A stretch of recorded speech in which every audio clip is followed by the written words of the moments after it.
का स्वदेशी उत्पादन 70 लाख टन बढ़ाने के लिए 6 उर्वरक संयंत्रों का उद्धार किया जा रहा है।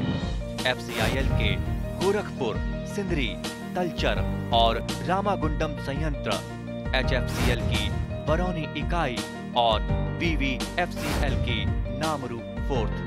सोने पर सुहागा ये है कि देश में अब बनेगा सिर्फ नीम लेपित यूरिया, क्योंकि इससे होगा किसानों का फायदा ही फायदा। अनाज का उत्पादन 10% तक बढ़ेगा। बढ़ेगी 10 से 15% नाइट्रोजन क्षमता।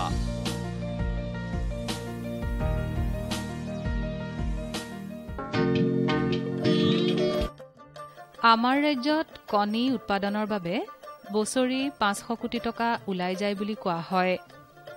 ইয়াৰ মূলতে হ'ল অনুৎপাদনশীল থলুৱা কুকুৰাৰ জাত আৰু তেনেদৰে ব্যৱসায়িক ভিত্তিত কণী উৎপাদনৰ বাবে কুকুৰা পালনত সীমিত লোকৰ অংশগ্ৰহণ। ভাৰত চৰকাৰৰ পশুপালন মন্ত্ৰালয় আৰু ৰাজ্য চৰকাৰৰ পশুপালন বিভাগে গ্ৰাম্যাঞ্চলত বেকয়াৰ্ড পোল্ট্ৰি ফাৰ্মিঙৰ বাবে পিছ চোতালত কুকুৰা পালনত গুৰুত্ব আৰোপ কৰিছে।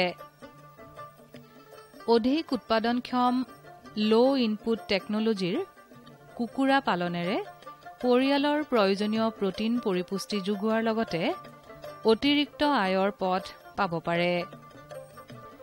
ৰাষ্ট্ৰীয় কৃষি বিকাশ যোজনাৰ অধীনত পশুপালন বিভাগে কামৰূপা জাতৰ কুকুৰা উৎপাদন আৰু বিতৰণ আঁচনি হাতত লৈছে।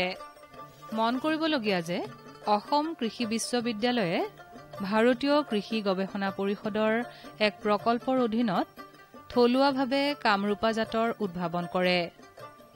এই প্ৰসংগত অসম কৃষি বিশ্ববিদ্যালয়ৰ পশু চিকিৎসা অনুষদৰ গৱেষণা সঞ্চালক ডক্টৰ নিৰঞ্জন কলিতাই কয় এনেদৰে। আমি সকলোৱে জানো যে অসমৰ কৃষকসকলে কুকুৰা পালন স্বতঃস্ফূৰ্তভাৱে বহুত বছৰৰ পৰা কৰি আহিছে। কিন্তু এই পালকসকলৰ সদায় এটা অভিযোগ থাকে, তেখেতসকলে যিমানখিনি কষ্ট কৰিব লাগে কৰে, কিন্তু এই কুকুৰাবিধৰ উৎপাদন ক্ষমতা বৰ কম। বছৰি 60 বা 70টা কণী দিয়ে আৰু হয়তো বজাৰত বিক্ৰী কৰিবৰ সময়ত প্ৰায় 1 কেজি ওজন হয়। গতিকে কৃষকসকলে ভাবিলে একে কষ্টতে তেখেতসকলক যদি আমি এনেকুৱা ধৰণৰ এবিধ কুকুৰা উলিয়াই দিব পাৰোঁ, যিটো একে কষ্টৰে তেখেতসকলে বেছি প্ৰডাকশ্যন পায়। সেই সময়তে ইণ্ডিয়ান কাউন্সিল অফ এগ্ৰিকালচাৰ ৰিচাৰ্চে আমাৰ অসম কৃষি বিশ্ববিদ্যালয়ক এখন আঁচনি দিয়ে, যিখনৰ নাম all India coordinated research project on poultry breeding rural poultry production, অৰ্থাৎ গ্ৰাম্য অঞ্চলৰ কাৰণে। তেতিয়া আমি অসমৰ গোটেইকেইখন জিলাতে আমি পৰিভ্ৰমণ কৰি কৃষকসকলৰ আমি মতামত ল'লোঁ আৰু মত বিনিময় কৰিলোঁ। তেখেতসকলক এটা দ্বৈত ধৰণৰ অৰ্থাৎ ডুৱেল পাৰপাছ কুকুৰাৰ প্ৰয়োজন, যিবিধ কুকুৰাই দেহৰ ওজনো বাঢ়ে আৰু কণীৰো প্ৰডাকশ্যন বেছি হয়। সেইমতে আমি আমাৰ স্থানীয় যিবিলাক কুকুৰা তাৰ লগত বৰ্ণসংকৰ ঘটাই অৰ্থাৎ প্ৰজনন ঘটাই মাংস আৰু কণীৰ বাবে আন দুবিধ কুকুৰা আমি বাহিৰৰ পৰা আনি আমি এবিধ কুকুৰা তৈয়াৰ কৰিলোঁ আৰু সেই কুকুৰাবিধ আমাৰ অসমৰ বিভিন্ন কৃষকসকলৰ মাজত আমি এৰি দিলোঁ। তেখেতসকলে আমাৰ যিবিলাক কৃষি বিজ্ঞান কেন্দ্ৰ আছে আমাৰ অসম কৃষি বিশ্ববিদ্যালয়ৰ, তাতো আমি এই কুকুৰাবিলাকক দি দিলোঁ। এই কুকুৰাবিলাকৰ সিহঁতৰ যিটো পাৰফৰ্মেঞ্চ অৰ্থাৎ সিহঁতৰ প্ৰডাকশ্যন যথেষ্ট লোকেল কুকুৰাতকৈ ভাল। লোকেল কুকুৰাই যেতিয়া 60 বা 70টা কণী পাৰে, ইহঁতে প্ৰায় 130টাৰ পৰা 40টা পাৰে। লোকেল কুকুৰা যেতিয়া এবছৰ বয়সত 1 কেজি হয়, ইহঁতৰ প্ৰায় 2 কেজি হয়। গতিকে আমি যিটো প্ৰথমতে ভাবিছিলোঁ যে অসম কৃষি বিশ্ববিদ্যালয়ৰ পৰা আমাৰ কৃষকসকলক এনেকুৱাবিধ কুকুৰা আমি দিওঁ যাৰ উৎপাদন ক্ষমতা লোকেলতকৈ বেছি, কিন্তু দেখাত বা বাকী আটাইবিলাক যিবিলাক বৈশিষ্ট্য থাকে ঠিক লোকেল কুকুৰাৰ নিচিনা, সেইকাৰণে আমি কৃষি বিশ্ববিদ্যালয়ৰ পৰা এই মনোভাৱটো লৈ এই কুকুৰাবিধক আমি শেষত কামৰূপা নামেৰে নামাকৰণ কৰি ৰাইজৰ মাজত এৰি দিলোঁ। এতিয়া আমি এই কুকুৰাবিলাক কৃষকৰ মাজত বিতৰণ কৰি আছোঁ। এই আঁচনি অনুসাৰে বিৰুবাৰীত থকা চৰকাৰী কুকুৰা পামত কামৰূপা বা আন লো ইনপুট টেকনলজিৰ কুকুৰা 21 দিনলৈ পালন কৰা হয়। প্ৰয়োজনীয় সংক্ৰামক ৰোগৰ প্ৰতিষেধক চিটা দি কুকুৰা পালকৰ মাজত বিতৰণৰ ব্যৱস্থা কৰা হয়। বিৰুবাৰী চৰকাৰী কুকুৰা পামৰ পৰিচালক ডাক্তৰ নয়নজিৎ ডেকাই এনেদৰে কয়। পশুপালন আৰু পশু চিকিৎসা বিভাগে বিশেষকৈ ৰাষ্ট্ৰীয় কৃষি বিকাশ যোজনাৰ অধীনত আমাৰ ৰাজ্যৰ কেইখনমান জিলাত অনুসূচিত জাতি জনজাতি আৰু দৰিদ্ৰ সীমাৰেখাৰ তলৰ যিসকল লোক বিশেষকৈ মহিলা আছে তেওঁলোকক আৰ্থিকভাৱে সবলীকৰণ কৰাৰ ক্ষেত্ৰত কামৰূপা নামৰ যিটো আমাৰ স্থানীয়ভাৱে উদ্ভাৱিত অসম কৃষি বিশ্ববিদ্যালয়ৰ পশু চিকিৎসা বিজ্ঞান মহাবিদ্যালয়ৰ অল ইণ্ডিয়া যিটো কোঅৰ্ডিনেটেড প্ৰজেক্ট আছে পল্ট্ৰি ব্ৰিডিঙৰ তেওঁলোকে এইটো উদ্ভাৱন কৰিছে। এই কুকুৰা পোৱালি আমি 21 দিনীয়া বয়সত বিতৰণ কৰি এইসকল মহিলাক আমি আৰ্থিকভাৱে সকাহ দিব পাৰোঁ। আমি অতি সুখী যে বৰ্তমান আমাৰ বিৰুবাই থকা এই চৰকাৰী কুকুৰা পামখনে ইতিমধ্যে কামৰূপৰ প্ৰথম বেটছটো আমি নগাঁও মৰিগাঁও জিলাৰ জাগিৰোড সমষ্টিৰ নখলা গাঁৱত আমি ইতিমধ্যে বিতৰণ কৰিছোঁ আৰু এই পামখনত আমি এই আঁচনি অনুসাৰে 0 ডে'ৰ পৰা আপ টু 21 দিনলৈকে যিখিনি প্ৰয়োজনীয় চিটা প্ৰতিষেধক চিটা আমি দিছোঁ আৰু তেওঁলোকে মাত্ৰ বেকয়াৰ্ড পল্ট্ৰি ফাৰ্মিঙত অৰ্থাৎ পিছ চোতালত যি ধৰণে কুকুৰা পালন কৰে যে ঘৰত যি ধৰণৰ চাউল খুদ বা পেলনীয়া খাদ্য বা মাকৈ গুড়ি এনেধৰণে দি তেওঁলোকে পালন কৰিব পাৰে আৰু বেকয়াৰ্ড ছিষ্টেমত এই পালন কৰা এই কামৰূপাই বছৰেকত অন্ততঃ তেওঁলোকে 110ৰ পৰা 120টা ল'ব। কিন্তু সেই কুকুৰা যদি আমি পাম হিচাপত এনেকুৱা আবদ্ধ পদ্ধতিত যদি আমি পালন কৰোঁ ইয়াৰ পৰিমাণ 150 হ'ব পাৰে। কিন্তু এই সম্পূৰ্ণভাৱে নিৰ্ভৰ কৰিব কেনেধৰণৰ দানা দিয়া হয়। কিন্তু সামগ্ৰিকভাৱে এটা কথা ক'ব পাৰি যি সময়ত আমাৰ ৰাজ্যই বা বিভিন্ন ৰাজ্যৰ পৰা বাহিৰৰ পৰা আমি কণী আমদানি কৰি এটা বৃহৎ সংখ্যক টকা মূলধন ওলাই গৈ আছে সেই সময়ত আমি ভাবোঁ যে ৰাষ্ট্ৰীয় কৃষি বিকাশ যোজনাৰ এই আঁচনিখনে যদিয়ে পৰ্যায়ক্ৰমে আমি ৰাজ্যৰ বিভিন্ন জিলাক যদি বিভিন্ন চৰকাৰী কুকুৰা পামৰ জৰিয়তে এনেকুৱা 21 দিনীয়া পোৱালি আমি যোগান ধৰিব পাৰোঁ আমি ভাবোঁ যে এই মহিলাসকল বা এই পৰিয়াল আৰ্থিকভাৱে তেওঁলোকে লাভান্বিত হোৱাৰ উপৰিও তেওঁলোকৰ পৰিয়ালৰ প্ৰয়োজনীয় পৰিপুষ্টিও তেওঁলোকে পাব। কিয়নো আমি যদি 10টাৰ পৰা 12টাকে পোৱালি দিওঁ বা 20টা দিওঁ তাৰে যদি 50% কণী পাৰে বা আমি যদি 20টা যদি 10টাই কণী পাৰে তেতিয়াহ'লে তেওঁলোকে পৰিয়ালৰ প্ৰয়োজনীয়টো পূৰণ কৰাৰ ওপৰত তেওঁলোকে অতিৰিক্তভাৱে বিক্ৰী কৰিব পাৰি তেওঁলোকে লাভ হ'ব পাৰে। আৰু আমি ভাবোঁ যে এনেধৰণে যদি আমাৰ অসমৰ বিশেষকৈ গ্ৰাম্য অঞ্চলৰ প্ৰতিগৰাকী লোকে প্ৰতিটো পৰিয়ালে যদি এনেধৰণৰ উন্নত জাতৰ কুকুৰা পালন কৰে তেওঁলোকক এইখিনিতে এটা কথা ক'ব পাৰোঁ যে আমি যদিও এই আঁচনিৰ অধীনত কামৰূপক মুখ্য আমি প্ৰজাতি পালন কৰিছোঁ কিন্তু ইয়াৰ ওপৰত আমি এটা নিৰ্দিষ্ট সময়ত আমি বিভিন্ন জাতৰ পোৱালি আমি ইয়াতে হেচিং কৰি পোৱালি কণী আনি পেলাই আমি হেচিং কৰি পালনৰ কথা দিছোঁ। শেহতীয়াভাৱে আপোনালোকে আমাৰ যিটো দেখিছে এইটো হৈছে কি আপোনাৰ RIR কলিংগ। আমি চেণ্ট্ৰেল পল্ট্ৰি ডেভেলপমেণ্ট অৰ্গেনাইজেশ্যন আমি ভুৱনেশ্বৰৰ পৰা হেচিবল এগ আনি পেলাই আমাৰ নিজা হেচেৰিত আমি ইয়াক উৎপাদন কৰি পোৱালি উৎপাদন কৰি বৰ্তমান আমি পাইছোঁ আমাৰ ইয়াত প্ৰায় 2,500 আছে। মন কৰিবলৈ কথা যে যিটো RIR যিটো আমি ৰ'ড আইলেণ্ড ৰেড বুলি কওঁ এই RIR যিটো কলিংগ ইয়াৰ এটা বৈশিষ্ট্য হৈছে ইয়াৰ প্ৰডাকশ্যন আপোনাৰ 250 বিশেষকৈ আবদ্ধ পদ্ধতিত। কিন্তু আমাৰ কৃষক বা পশুপালক বা মহিলাসকলে যদি তেওঁলোকে পিছপৰা হিচাপত বা ট্ৰেডিশ্যনেলি যিটো আমাৰ বেকয়াৰ্ড ফাৰ্মিঙত পালন কৰে নাই বুলিও তেখেতসকলে 200 কণী উৎপাদন পাব। অৰ্থাৎ তেওঁলোকে 12 মাহত তেওঁলোকে 200 উৎপাদন যদিহে তেওঁলোকে বিশেষ অলপ যতন লয়। কেৱল চাউল খুদ এইটো দিলে নহ'ব তেওঁলোকে অতিৰিক্তভাৱে যদি অকণ দানাৰ ব্যৱস্থা কৰিব পাৰে অকণ বা মাকৈ গুড়ি দিব পাৰে তেতিয়াহ'লে তেওঁলোকে লাভৱান। কিন্তু এই ক্ষেত্ৰত এটা গুৰুত্বপূৰ্ণ কথা এই যে আমি ইয়াত তেওঁলোক এই প্ৰতিটো যিটো আজি 8 সপ্তাহলৈকে যিখিনি ভেকচিন দিব লাগে সেই ভেকচিনখিনি বা প্ৰতিষেধক চিটা আমি দিয়া আছে তেওঁলোকে এই ক্ষেত্ৰত নিৰ্ভয়ে তেওঁলোকৰ কোনো ধৰণৰ সংক্ৰামক ৰোগ হোৱাৰ কোনো সম্ভাৱনা নাই। মাত্ৰ নিয়মীয়াভাৱে যদি তেওঁলোকে পেলুৰ ঔষধ খুৱায় তেওঁলোকে লাভ হ'ব। এতিয়া প্ৰথম কথা হ'ল যে সম্প্ৰতি আমাৰ ৰাজ্যত যিটো পোষ্ট কোভিড চিটুৱেশ্যন হৈছে এনে পোষ্ট কোভিড চিটুৱেশ্যনত আমি ভাবোঁ যে গ্ৰাম্য অৰ্থনীতি সবলীকৰণৰ ক্ষেত্ৰত এইটো ধৰণৰ বেকয়াৰ্ড পল্ট্ৰি ফাৰ্মে গুৰুত্বপূৰ্ণ ভূমিকা ল'ব পাৰে। আৰু পশু চিকিৎসা বিভাগৰ এই ক্ষেত্ৰত এক পশুপালনৰ পশু চিকিৎসা তেওঁলোকৰ বিভিন্ন আমাৰ যিবোৰ চৰকাৰী কুকুৰা পাম আছে এই চৰকাৰী কুকুৰা পামে এনেধৰণৰ পোৱালি উৎপাদনেৰে আৰু পোৱালি যদি আমি যোগান ধৰি পেলাই আমি বিশেষকৈ গ্ৰাম্য অৰ্থনীতিত অৰ্থাৎ গ্ৰাম্য মহিলা তেওঁলোকক আৰ্থিকভাৱে সকাহ দিয়াৰ পৰা আমি মহিলা সবলীকৰণকো আমি ইয়াত মহিলা সবলীকৰণতো গুৰুত্ব ভূমিকা ল'ব পাৰোঁ। প্ৰথম কথা যে এই কুকুৰা যিধৰণে আমি আৰায়াৰ কলিংগ বা কামৰূপা বা গ্ৰাম্যপ্ৰিয়া বনৰজা ঠিক তেনেধৰণে আপোনাৰ কাবেৰী আছে আৰু আমি ইনব্ৰো আছে এনে বিভিন্ন ধৰণৰ কিছুমান জাত আছে যিবোৰ জাত আমি বেকয়াৰ্ড ফাৰ্মিঙত অৰ্থাৎ পিছ চোতালত পালন কৰিব পাৰোঁ। কিন্তু আমি এটা কথা মন কৰিব লাগিব যে যিসকল লোক আৰ্থিকভাৱে শক্তিশালী তেওঁলোকে আবদ্ধ পদ্ধতিত কিছুমান কমাৰ্চিয়েল লেয়াৰ তেওঁলোকে পালন কৰিব পাৰে, যেনে BV380 আৰু এই BV380ৰ উৎপাদন আবদ্ধ পদ্ধতিত 300 পৰা প্ৰায় 350। গতিকে মই ভাবোঁ যে যিসকল উদ্যোগী যুৱক যিসকলে তেওঁলোকে বিত্তীয়ভাৱে তেওঁলোকে কিছু শক্তিশালী আৰু বেংকৰ সহযোগিতাত তেওঁলোকে যদি কমেও 1000 কেপাচিটিৰ তেওঁলোকে এখন পাম্প পালন কৰে আবদ্ধ পদ্ধতিত, মই ভাবোঁ BV380 এনেকুৱা জাতৰ কমাৰ্চিয়েল লেয়াৰৰ প্ৰজাতি পালন কৰি তেওঁলোকে লাভান্বিত হ'ব।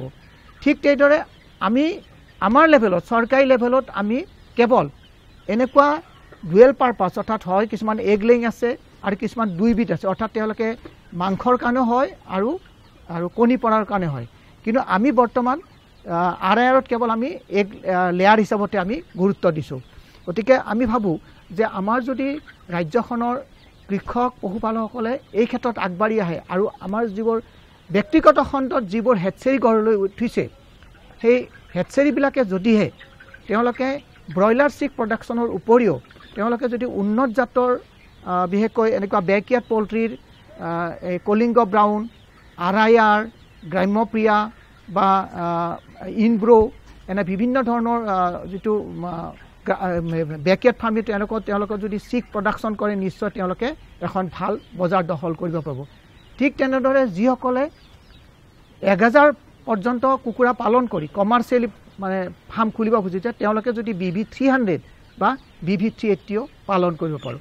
আৰু সম্প্ৰতি এইটো কথা আমি নিশ্চিত হৈ ক'ব পাৰোঁ যে অসমৰ অৰ্থনীতি কৃষি অৰ্থনীতি ভিত্তিক, যিহেতু আমাৰ ইয়াতে 70% কৃষিজীৱী লোকে কৃষি বা পশুপালন বা মীন পালনৰ লগত জড়িত আছে। গতিকে আমি আমাৰ অৰ্থনীতিটো কৃষি পালন, হাঁহ কুকুৰা পালন, ছাগলী পালন বা পশুধন পালন লগতে মীন পালনেৰে আমি আমাৰ গ্ৰাম্য অৰ্থনীতি শক্তিশালী কৰিব পাৰোঁ। গতিকে এনে পৰিপ্ৰেক্ষিতত পশুপালন আৰু পশু চিকিৎসা বিভাগে ৰাষ্ট্ৰীয় কৃষি বিকাশ যোজনাৰ অধীনত এই যিটো আঁচনি গ্ৰহণ কৰিছে এই আঁচনিয়ে আমি ভাবোঁ যে এছাম মহিলাক সবলীকৰণ কৰাৰ লগে লগে সেই পৰিয়ালটোৰো আৰ্থিকৰ ক্ষেত্ৰত বিশেষ সকাহ দিব। আনহাতে এটা কথা আমি জ্ঞাততে জনাব খুজিছোঁ যে কামৰূপা যিটো ব্ৰীড এই ব্ৰীডটোৰ ৰোগ প্ৰতিৰোধী ক্ষমতা বহুত বেছি, কাৰণ ইয়াৰ যিটো গৱেষণামূলকভাৱে ইয়াক থলুৱা এক সংমিশ্ৰিত হেৰিভাৱে ইয়াক উদ্ভাৱিত কৰা হৈছে। অসম কৃষি বিশ্ববিদ্যালয়ৰ যিটো অল ইণ্ডিয়া ইণ্টিগ্ৰেটেড পল্ট্ৰি ব্ৰিডিঙৰ প্ৰজেক্টৰ অধীনত গৱেষণা দ্বাৰা এই ব্ৰীডটো হৈছে আৰু যথেষ্ট জনপ্ৰিয় হৈছে।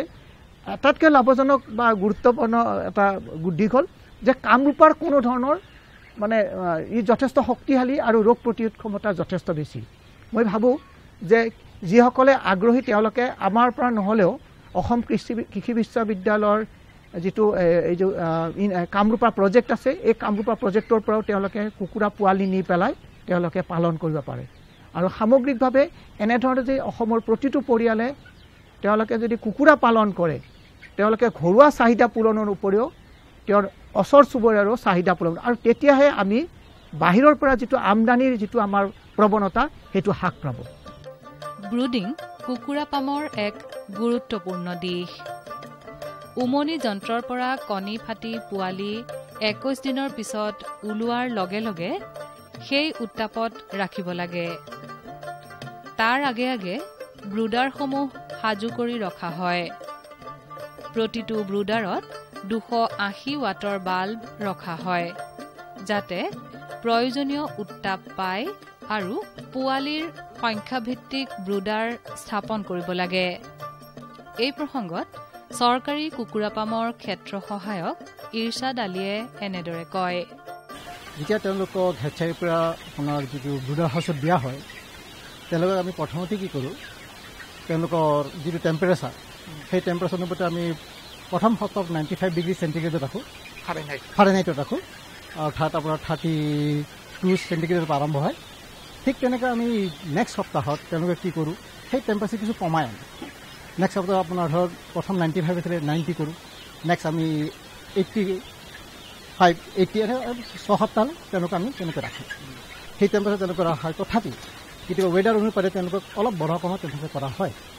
আৰু প্ৰথম ভাগত আমি কি কৰোঁ, তেওঁলোকক যিটো আমাৰ ব্ৰুডাৰ হাউচত ৰখা হয়, তেওঁ চিকগাৰ দি পেলাই আপোনাৰ যিটো তুহৰ ওপৰত পেপাৰ পাৰি, যাতে তেওঁলোকে এই তুহবিলাক খাব নোৱাৰে, সেই অনুপাতে ধুনীয়াকৈ তেওঁলোকক ৰখা হয়। বুঢ়া ঘৰৰ পৰা আমি প্ৰথমতে সেইটো ষ্টেজত ৰখা হয়। আৰু পানীত কি হেৰি কৰা হয়? পানীত আমি প্ৰথম বিশেষকৈ 3 দিন বা 5 দিনলৈকে আমি এটা এণ্টিবায়'টিক লগতে ইলেক্ট্ৰল যিটো পানী তেওঁলোকক আমি খাবলৈ দিওঁ।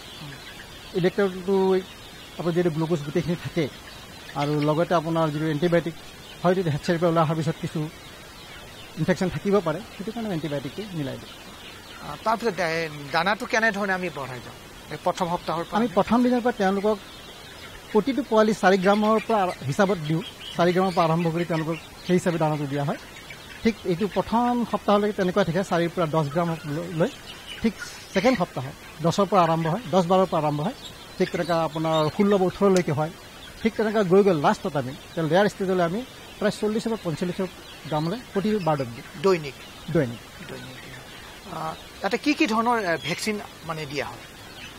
প্ৰথমতে কথাটো হ'ল কি, আমাৰ 1ৰ পৰা প্ৰথম সপ্তাহৰ ভিতৰত আমি যিটো ৰাণীখেত ডিজিজৰ প্ৰথম ড'জটো তেওঁলোকক আমি দিওঁ। তেওঁলোকক আমি চকুত নতুবা নাকত তেনেকুৱা দিওঁ। আৰু নেক্সট যিটো আমি দিওঁ 14 দিনত আমি যিটো গাম্বৰী ডিজিজ বুলি কয়, সেইটো দিয়া হয়। সেইটো পানীত মিহলাই দিব পাৰি, আমি পানীত মিহলাই দিওঁ বিশেষকৈ। আৰু যিটো আপোনাৰ ৰাণীখেতৰ বুষ্টাৰ ড'জ আছে, সেইটো আমি 28 দিনত আকৌ দিওঁ। আৰু গাম্বৰুৰ বুষ্টাৰ ড'জটো আমি প্ৰায় 12 সপ্তাহৰ ভিতৰত দিওঁ। আৰু এটা আছে আপোনাৰ ফাউলপক্স বুলি কয়, সেইটো 8 সপ্তাহত দিয়া হয়। তেনেকৈ ভেকচিন দি দিয়া। বৰ্তমান এই পামখনত আপোনাৰ কিমান কুকুৰা আছে আৰু কি জাতৰ কুকুৰা আছে? এইটো বৰ্তমান আপুনি চাব RIR বুলি যিটো আমাৰ ব্ৰিড, সেইটো আমাৰ ইয়াত আছে। আৰু ইয়াত আমাৰ বৰ্তমান 2,000 কুকুৰা আমাৰ এই ফাৰ্মখন চলি আছে। প্ৰথম অৱস্থাত আপোনালোকে কি কুকুৰা পালন কৰিছিল? প্ৰথম অৱস্থাত আমি কামৰূপা ব্ৰিডটো পালন কৰিছিলোঁ। তেওঁলোকক আমি খুবেই ভাল ৰিজাল্ট কামৰূপৰ। আৰু তেওঁলোকে আমাৰ যিটো ডিপাৰ্টমেণ্টেলি যিটো আমাৰ নিয়ম চৰকাৰ বান্ধি দিছে, সেই হিচাপে আমি ডিষ্ট্ৰিবিউশ্যন কৰোঁ বিভিন্ন বেনিফিচিয়াৰী মৰিগাঁও ডিষ্ট্ৰিক্টত গৈ। তেনেকৈ আমি প্ৰথম বেচটো তেওঁলোকক কামৰূপা ব্ৰিডটো দিওঁ। আৰু বৰ্তমানটো আমাৰ RIR ব্ৰিডটো আছে। অৰ্থাৎ যেতিয়া এই কুকুৰা তেওঁলোকে নিজৰ ঘৰত তেওঁলোকে মুকলিভাৱে কৰিব, এই ক্ষেত্ৰত তেওঁলোকক আপুনি কি পৰামৰ্শ দিব? চাওক, কথাটো তেনেকুৱা, তাৰমানে আমাৰ যিটো বিশেষ কামৰূপা ব্ৰিডটো আছে, আমি যিটো প্ৰথম দিছিলোঁ সেইটো আৰু থলুৱা কুকুৰা দৰে, ঘৰুৱা কুকুৰা দৰে। তথাপি আমি তেওঁলোকক দানাৰ বিষয়ে কিছু পৰামৰ্শ দিওঁ যদিও তেওঁলোক ঘৰুৱা যিটো খাদ্য, যে ঘৰৰ যিটো বেকয়াৰ্ড বাৰ্ড, যিটো ঘৰৰ বেক চাইডে যিটো আমাৰ হয় পেলনীয়া ভাত আদি, তেনেকুৱা খাই তেওঁলোকে ডাঙৰ দীঘল হয়, কোনো বিশেষ অসুবিধা নাই। তথাপি তেওঁলোকে যদি কণীৰ পৰা অতিৰিক্তভাৱে দানা কিনিও দিব পাৰে, হয়, কিনি দিব পাৰে। সেই ব্যৱস্থা আমি তেওঁলোকক কৈ দিওঁ, ক'ত পায়, কেনেকুৱা পায়, কি হিচাপে দিব লাগে, গোটেইখিনি। ভেকচিনটো আপোনালোকে দিয়ে দিছে? হয়, ভেকচিনটো আমি তেওঁলোকৰ যিটো ওচৰত পশুপালন বিভাগৰ আপোনাৰ ইয়াত থাকে, চেণ্টাৰ থাকে, তেওঁলোকেও কৈ দিয়া হয়, তেওঁলোকে গৈ তাতে দিয়ে। বাৰু এই কুকুৰা কিমান, তেওঁলোকৰ কণী উৎপাদন কিমান হ'ব যিটো কামৰূপাৰ? এইটো ছাৰ মিনিমাম কেনেকুৱা, কুকুৰাটো আপোনাৰ মিনিমাম 240ৰ পৰা আৰম্ভ হয়। নহয় মানে হেৰিটোত কামৰূপাটো 180, 130, হয় হয়, তেনেকুৱা হয়। আৰু এইটো 240, এই 240, 280 লৈ তেওঁলোকে পাৰে। গতিকে আপুনি ভাবেনে যে এনেকুৱা কুকুৰা পালন কৰি আমাৰ গ্ৰাম্য অঞ্চলৰ মহিলাসকল বা তেনেকুৱা পৰিয়াল আৰ্থিকভাৱে লাভৱান হ'ব বুলি? নিশ্চয় ভাবোঁ। হয়, এতিয়া এনেকুৱা এটা আমাৰ এই গুৰুত্বপূৰ্ণ বিভাগ, এই বিভাগে আপোনাৰ আমাৰ যিবোৰ গাঁৱলীয়া মহিলা বা আত্মসহায়ক গোটবিলাকক ইমান উপকৃত কৰিছে, আৰু তেওঁলোক উপকৃত হৈছে। আমি গৈ চাইছোঁ, তেওঁলোকে ধুনীয়াকৈ, আমি যিটো গোটত দিছিলোঁ তেওঁলোকে ধুনীয়াকৈ পোহপাল দিছে। তাৰপৰা যিটো কণী উৎপাদন তেওঁলোকে বিক্ৰী কৰি 2-1 পইচা পাইছে, আৰ্থিকভাৱে কিছু সবল হৈছে। সামগ্ৰিকভাৱে ক'ব পাৰি, ঘৰে ঘৰে কুকুৰা, ঘৰে ঘৰে কণী শ্লোগানে গ্ৰাম্যাঞ্চলৰ আৰ্থিক পৰিৱৰ্তন অনাৰ লগতে অতিৰিক্ত আয়ৰ সন্ধান তথা মহিলা সবলীকৰণ প্ৰক্ৰিয়াক গতিশীল কৰি তুলিব। किसान पूरी तरह से सशक्त और सक्षम बने, इस लक्ष्य के साथ हम निकले हैं। देश के किसानों को हर वो साधन संसाधन दिए जाए जिससे वो अपनी आय दोगुनी कर सके। ये मुस्कान है खुशहाली की, देश के मान की। ये मुस्कान है किसानों की, और इस मुस्कान की वजह है प्रधानमंत्री किसान सम्मान निधि योजना, जो अन्नदाताओं की आशाओं की जमीन को पिछले 5 वर्षों से इस तरह सींच रही है कि उनके जीवन में खुशी और आत्मविश्वास की फसल लहलहा रही है। माननीय प्रधानमंत्री जी की दूरगामी सोच का नतीजा है प्रधानमंत्री किसान सम्मान निधि योजना।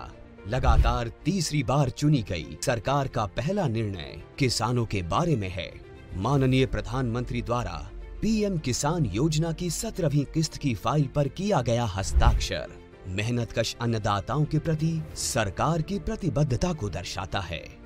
विश्व की सबसे बड़ी डायरेक्ट बेनिफिट ट्रांसफर योजनाओं में से एक प्रधानमंत्री किसान सम्मान निधि योजना में एक पारदर्शी प्रक्रिया के तहत सभी किसान परिवारों को 2000 रुपए की 3 समान किस्तों के माध्यम से कुल 6000 रुपए दिए जाते हैं। अब तक 16 किस्तों द्वारा 11 करोड़ से अधिक पीएम किसान लाभार्थियों को 3.04 लाख करोड़ रुपए से अधिक की धनराशि डायरेक्टली उनके अकाउंट में ट्रांसफर की जा चुकी है। प्रधानमंत्री किसान सम्मान निधि के तहत सालाना 6000 की किस्तें मिलती हैं। यह हमारे लिए एक वरदान साबित हुई। प्रधानमंत्री किसान योजना पंजीकृत होला परे ता परठारु आज पर्यंत 32,000 टंका पाइछि। इस योजना से किसानों के साथ समग्र कृषि का जीर्णोद्धार हुआ है। देश के माननीय प्रधानमंत्री श्री नरेंद्र मोदी जी के विजन के तहत इस योजना को किसान केंद्रित डिजिटल बुनियादी ढांचा में तब्दील किया गया है, जिसमें बिना किसी बिचौलिए के किसानों को सीधे किस्तों का भुगतान किया जाता है। केंद्र सरकार के संकल्प को डिजिटल इंडिया से जोड़ते हुए ये योजना मोबाइल ऐप, eKYC प्रक्रिया, मोबाइल ऐप से फेस ऑथेंटिकेशन और नो योर स्टेटस मॉड्यूल की सुविधा प्रदान करती है, जिससे किसान इस योजना से जुड़ी कोई भी जानकारी सीधे प्राप्त कर सकते हैं। किसानों के जीवन को और आसान बनाने के लिए AI चैटबॉट किसान ई मित्र बेहतर कल का एक नया आगाज है। किसान ई मित्र AI चैटबॉट एक सच्चे दोस्त की भूमिका निभाते हुए योजना से जुड़ी सारी जानकारी चयनित भाषा में मुहैया कराता है। पीएम किसान की 17वीं किस्त के रूप में आज माननीय प्रधानमंत्री द्वारा 9.26 करोड़ से अधिक पात्र किसानों को 20,000 करोड़ रुपए की धनराशि सीधे उनके बैंक खातों में ट्रांसफर की जा चुकी है। केंद्र सरकार की एक और अहम पहल है कृषि सखी, जो ज्ञान और महिला सशक्तिकरण का अद्भुत संगम है। कृषि सखी अभियान द्वारा गांव की महिलाओं को पारंपरिक कृषि प्रथाओं से लेकर नवीन तकनीकों के बारे में प्रशिक्षण दिया जाता है, जो महिला किसानों को आर्थिक व सामाजिक रूप से मजबूत बनाता है। गांव की हर महिला को इस मुहिम से जोड़ने के लिए माननीय प्रधानमंत्री श्री नरेंद्र मोदी जी द्वारा 30,000 से अधिक स्वयं सहायता समूहों का कृषि सखियों के रूप में प्रमाणीकरण किया गया है। कृषि सखी हमारी सहेली जैसी हैं और गांव-गांव में आती हैं, हमको खेतीबाड़ी के बारे में बहुत कुछ सिखाती हैं। ऐसे अनूठे प्रयासों से देश का किसान स्वाभिमानी, स्वावलंबी, सशक्त और आत्मविश्वासी बन रहा है। किसान भाइयों गांठ बांध लो, गांठ बांध लो, बहुत है काम की, समृद्धि के पैगाम की। मिट्टी के मिजाज को समझो, मिट्टी के हर राज को समझो, मिट्टी की तुम जांच कराओ, मुफ्त सॉइल हेल्थ कार्ड ले जाओ। कभी मुनासिब बीज लगाओ, सही किस्म की खाद ले आओ, जितनी जरूरी उतनी डालो, सही मात्रा खुद पहचानो, इसको अपना मंत्र बना लो, मिट्टी की सेहत तो जानो। बात बहुत है काम की, कम लागत अधिक वरदान की। किसान भाइयों गांठ बांध लो। आज ही मिट्टी की जांच कराएं। राज्य सरकार के कृषि अधिकारी से संपर्क करें और मुफ्त में सॉइल हेल्थ कार्ड पाएं। कृषि और किसान कल्याण मंत्रालय द्वारा किसान हित में जारी।